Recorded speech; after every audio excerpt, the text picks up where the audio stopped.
Emergency Warning System at Cleveland, WXJ53. This test is conducted at approximately 11:30 each Wednesday morning, weather permitting.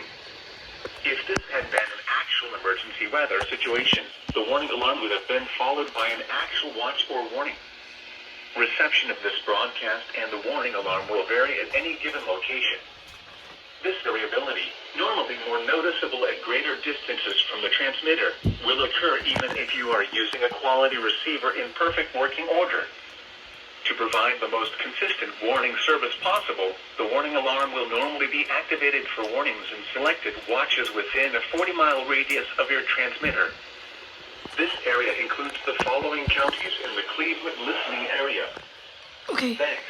Barrow, Cherokee, Clark, Dawson, Forsyth, Franklin, Gwinnett, Habersham, Hall, Hart, Jackson, Lumpkin, Madison, Oconee, Pickens, Stevens, Walton, and White. This concludes the weekly test of the warning alarm system. We now return to our normal weather broadcasting.